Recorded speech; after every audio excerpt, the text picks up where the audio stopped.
여러분 반갑습니다. 말씀의 뿌리 내린 믿음 24번째 묵상 사무엘상 1장 1절부터 11절입니다. 에브라임 산지 라마다임 소빔에 에브라임 사람 엘가나라 하는 사람이 있었으니 그는 여로함의 아들이요 엘리후의 손자요 도우의 증손이요 수브의 현손이더라. 그에게 두 아내가 있었으니 한 사람의 이름은 한나요 한 사람의 이름은 브닛나라. 브닛나에게는 자식이 있고 한나에게는 자식이 없었더라.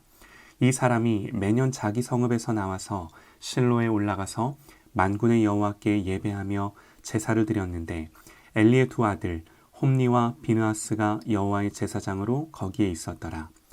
엘가나가 제사를 드리는 날에는 제물의 분깃을 그의 아내 브닛나와 그의 모든 자녀에게 주고 한나에게는 갑절을 주니 이는 그를 사랑함이라. 그러나 여호와께서 그에게 임신하지 못하게 하시니 여호와께서 그에게 임신하지 못하게 하심으로 그의 적수인 브닛나가 그를 심히 격분하게 하여 괴롭게 하더라. 매년 한나가 여호와의 집에 올라갈 때마다 남편이 그같이 하매 브닛나가 그를 격분시키므로 그가 울고 먹지 아니하니 그의 남편 엘가나가 그에게 이르되 한나여 어찌하여 울며 어찌하여 먹지 아니하며 어찌하여 그대의 마음이 슬프냐 내가 그대에게 10 아들보다 낫지 아니하냐 하니라. 그들이 실로에서 먹고 마신 후에 한나가 일어나니 그때의 제사장 엘리는 여호와의 전 문설주 곁에 의자에 앉아 있었더라. 한나가 마음이 괴로워서 여호와께 기도하고 통곡하며 서원하여 이르되 만군의 여호와여 만일 주의 여종의 고통을 돌보시고 나를 기억하사 주의 여종을 잊지 아니하시고 주의 여종에게 아들을 주시면 내가 그의 평생의 그를 여호와께 드리고 삭도를 그의 머리에 대지 아니하겠나이다. 아멘. 사사의 시대를 마무리하면서 다윗의 시대를 여는 사무엘상의 첫 관문이 어떻게 시작을 하는가? 한 여인의 안타까운 사연으로 시작을 합니다. 아이를 못 낳는 거죠. 사실 이렇게 단순한 문제만은 아닙니다. 좀 더 자세히 보면 한나의 남편 엘가나 이 사람 부인을 둘 얻습니다. 한나와 브닛나. 이 가정 안에 어떤 갈등이 있나요? 엘가나가 제사를 드리는 날에는 제물의 분깃을 그의 아내 브닛나와 그의 모든 자녀에게 주고 한나에게는 갑절을 주니 이는 그를 사랑함이라. 엘가나가 제사를 드리는 날 제물의 분깃, 제사를 드리고 남은 것들을 취하는데 한나에게는 더 많이 주는 거죠. 한나를 브닛나보다 더 사랑했기 때문에 브닛나의 입장에서도 탐탁치 않았겠죠. 그래서 둘 사이에는 갈등이 있었습니다. 여호와께서 그에게 임신하지 못하게 하심으로 그의 적수인 브닛나가 그를 심히 격분하게 하여 괴롭게 하더라. 매년 한나가 여호와의 집에 올라갈 때마다 남편이 그같이 하매 브닛나가 그를 격분시키므로 그가 울고 먹지 아니하니. 이렇게만 보면 브닛나가 나쁜 것 같지만 사랑받지 못해 슬픈 건 이 브닛나도 마찬가지가 아닐까 합니다. 어쨌든 말씀드리고 싶은 건요. 한 개인의 가정사입니다. 잘했건 잘못했건 한 가정의 문제, 아픔, 갈등들인 거죠. 여기서 한나는 아이를 갖지 못하는 슬픔으로 하나님께 기도합니다. 한나가 마음이 괴로워서 여호와께 기도하고 통곡하며 서원하여 이르되 만군의 여호와여 만일 주의 여종의 고통을 돌보시고 나를 기억하사 주의 여종을 잊지 아니하시고 주의 여종에게 아들을 주시면 내가 그의 평생의 그를 여호와께 드리고 삭도를 그의 머리에 대지 아니하겠나이다. 이렇게 기도해서 태어난 사람이 누구예요? 사무엘이죠. 너무나도 개인적이고 하나님 보시기에는 사소한 기도일지 모르나 하나님은 이 기도를 통해 사사의 시대를 마무리하시고 사무엘의 시대를 여시고 장차 오실 예수 그리스도의 조상으로 다윗의 시대를 열어가시는 거죠.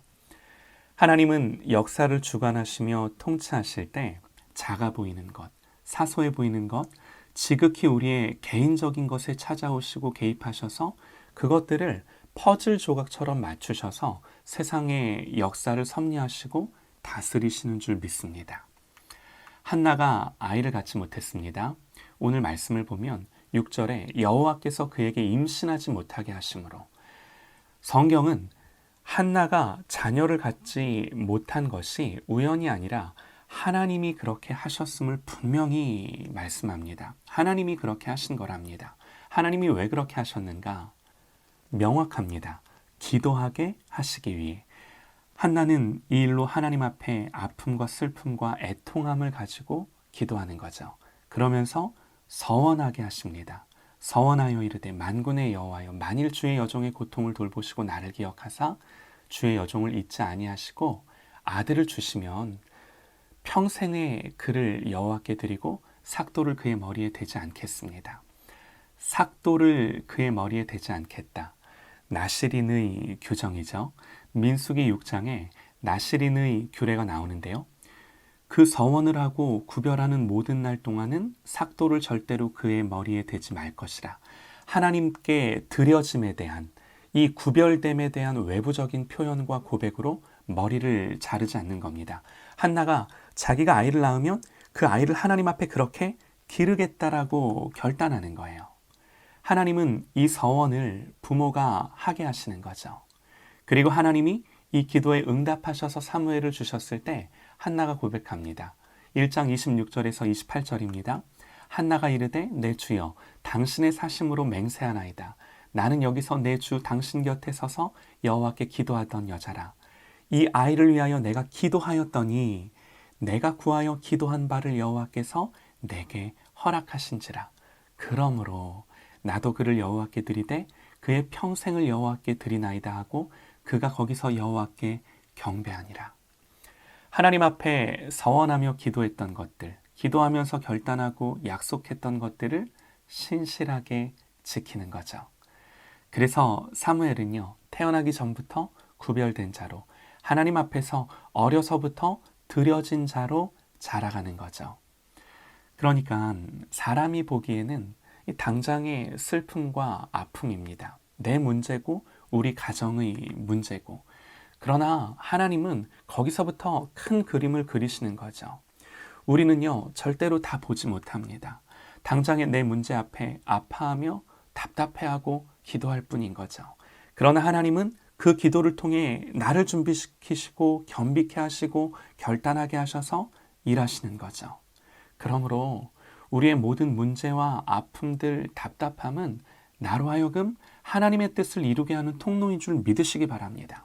여러분, 절대로 내 문제가 그냥 나를 괴롭게 하는 것이 끝이 아니라 하나님은 그것들을 통해 반드시 그 하나님의 역사와 하나님의 그 계획들을 이루어 가시는 줄 믿으시기 바랍니다.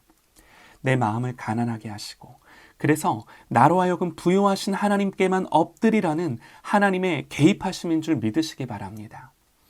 사랑하는 여러분, 우리라고 다르지 않죠.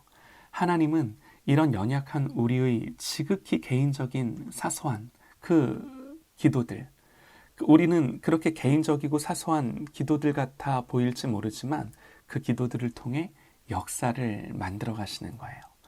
그러므로 내가 할 일이 뭔가? 하나님 앞에 간절히 기도하는 겁니다.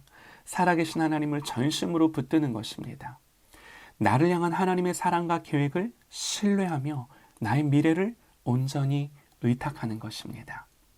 지금 이 순간 내 모든 걱정과 염려와 미래에 대한 불안을 내려놓고 하나님을 경배하며 예배하는 거죠. 사사의 시대를 마무리하시고 사무엘의 시대를 여시고 장차 오실 예수 그리스도의 조상으로 다윗의 시대를 열어가시는 이 하나님의 큰 그림에 나의 삶과 인생을 마치 퍼즐 조각처럼 써주시는 거죠. 지금은 모릅니다. 지금 당장은 수많은 갈등들, 복잡함들, 그러나 이 믿음 가운데 단순해지시기를 소망합니다. 때로는 믿음은요, 단순함이에요. 하나님 앞에 나의 생각을 단순하게 하는 것입니다. 하나님이 우리의 입술에 찬송을 주실 것입니다. 2장으로 넘어가면 한나의 찬송이 나옵니다. 한나가 기도하여 이르되 내 마음이 여호와로 말미암아 즐거워하며 내 뿔이 여호와로 말미암아 높아졌으며 내 입이 내 원수들을 향하여 크게 열렸으니 이는 내가 주의 구원으로 말미암아 기뻐함이니이다. 여호와와 같이 거룩하신 이가 없으시니 이는 주밖에 다른 이가 없고 우리 하나님 같은 반석도 없으심이니이다 하면서 쭉 한나의 찬송이 나오는데요. 한번 읽어보세요. 동일한 고백으로 하나님을 예배하고 하나님이 우리로 하여금 하나님을 찬송케 하실 것입니다. 이렇게 하나님을 예배하는 저와 여러분 되시기를 간절히 소망합니다.